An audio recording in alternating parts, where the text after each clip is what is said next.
Hello everyone, so in this video, we're going to be reviewing the T-Mobile 5G Home Internet. And as you can see, we are here on PCMag.com, and they actually made a review on T-Mobile Home Internet right here.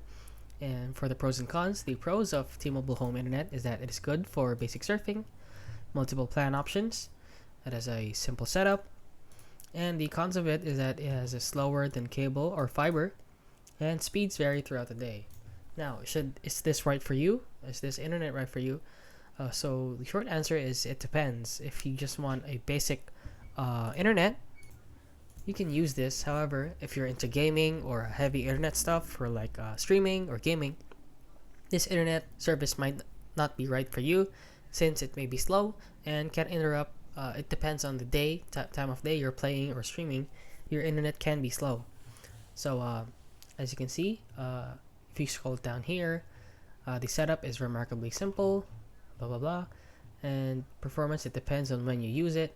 Basically, this is the same for all types of internet. It depends on what time and when you are using it. So what time?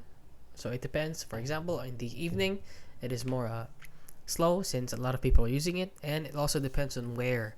So if you're in a high traffic zone, for example, in a huge city, this internet speed may be slow since a lot of people are using it 24/7. And yeah, that is basically it. So if you found this video helpful, please consider liking and subscribing.